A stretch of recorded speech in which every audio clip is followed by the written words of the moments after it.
Welcome, guys. Welcome and come on in. I've got this from Atheists Against Pseudo Science, and it's really a gem one. Take a look, and then I'll tell you where I see the problem. It's actually, Mr. Ham, that's my biggest concern. I tell you my biggest concern, that you're teaching generations of these young people that are just animals, that they came about by natural processes. Aren't you teaching that humans are animals? Are we animals? Yeah.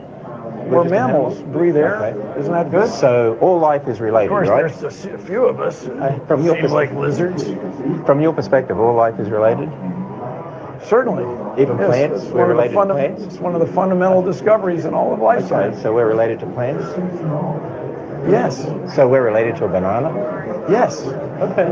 I just want. What makes you think we're not related to bananas? What evidence do you have that the DNA in bananas, the DNA in E. coli, the DNA in ancient cave bears, what evidence do you have that we're not related to them? Besides, just so we're clear. Okay. Well, do you have any evidence that, as you know, all life is basically built on DNA, and DNA is an information system and a language system. So, do you have any evidence that matter produces a language system and matter produces information? I mean, there are billions, trillions of bits of information in living systems. Can you testify to how information arose by natural processes? Here we are. That's it? That's your evidence? Well, we'll start with the evidence and work backwards. What I think you're asking is the why. Actually, you're not starting with evidence. You don't believe in God, right? That aside, here. And there's the problem. You don't believe in God.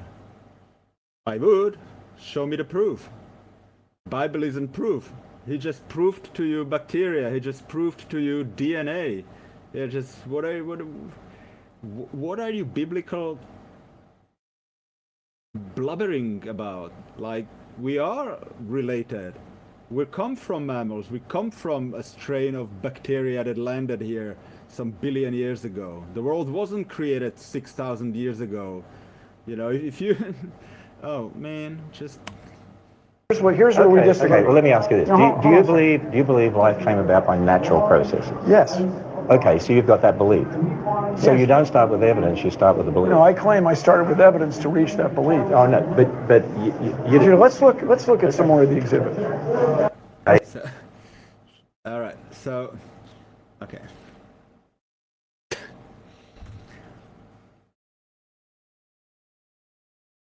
I'm not even shocked by the bullshit that this biblical guy is shilling over there. Okay, that's not what I'm concerned with. What interests me is, and what I notice in this video, are the two different attitudes. The scientist is like, well, look, I have the evidence and this is what it says. Well, look, I have this and this is what it says. You want proof? My evidence says that we are here, we are alive, and that is the proof, which is, by the same thing, the biblical one could have, hey, God exists, here is my proof. God exists, he shows up or something, or Bush started to go in flames and talk. So while the scientist is always arguing with, yeah, here's my evidence, look, you don't believe me? Here. While the biblical moron is like, you don't believe in God. Well, I'm arguing like this. Here's the evidence, look for yourself. You arguing you don't believe. It's just a fundamental difference between these attitudes. Like the scientists just the scientists just got enough of it. Well, you know what? Like a little child. You know what? You know, attention diversion. You know what? Just let us have a look at that. I can't take this bullshit anymore. I wouldn't take it either. Because, see, like scientists, if you are content with your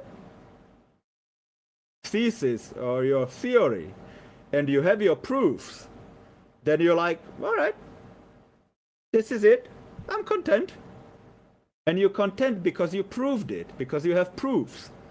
While that biblical moron over there is just like pushing and pushing and pushing. Like he's just pushing. Like, look, I have my theories on my website. I'm preaching them, but, I'm not going to be like that moron over there. And I'm like, hey, accept it, accept it, accept it. I'm always out in the world and I'm like, hey, this is what I think. This is what I believe. You can argue against this, but I'm not pushy on people. And because I don't need that. Like, I know exactly, or I think I know exactly, to be more correct, but I'm never kind of pushy. That guy is just like, and he's just like, you teaching children dangerous stuff that they come from animals. No, he's teaching children a method of, I have a theory, I'm going to look for proofs. While you, biblical moron, are teaching children that the stupidities in the Bible are true or fact. So I think that, and I'm Jesus. My church would be united, and my church is united, because my church is the church of reason and science. While these biblical morons are like, there's a flying teapot in the orbit, and you gotta believe it. That's bullshit. So while the scientist is teaching children responsibility, have a proof, moral set of values that science teaches, well, this Bible guy is just like, what are you teaching children? Look what's happening in America. Look at, we had it in 16th century, 17th century. It's called Dark Ages for a reason. And this is exactly why it's called Dark Ages. The end result is that you're pushing your bullcrap on people without evidence. It's just, I just wanted to tell you these two differences in attitudes, because I would have had enough myself. And this is the lesson for today. Whenever he's not a Christian because he's pushy. I never said to my followers, I never put it into the Bible, go out and annoy people. As a matter of fact, I actually like the Mormons the best because they actually have the decency to come and knock on your door. Excuse me, sir, do you have 5 minutes for our bullshit? They don't try it through parliaments, they don't try it through congresses, through laws and things like that. Mormon boys, actually, they send you cute twinks. Excuse me, sir. Yep. No, sorry, guys. God bless you. Yes, whatever. Go. This guy, these sort of people are the most heinous in the world. And they're heinous because there's nothing so heinous, according to my belief system, than the original sin. Like, seriously, I challenge any parent on this earth. Remember the moment when you looked into your newborn's eyes. Have you seen any sin over there? The original sin is a control mechanism. That's it. That's it. That's it. I don't know what this guy is after. Like, does he want more of these ICE agents? Does he want more of Trump's, of the Republican, conservative, greedy people making other people dangerously stupid in the name of God? This is not my church. This was never my church. That's why I set a trap for the devil.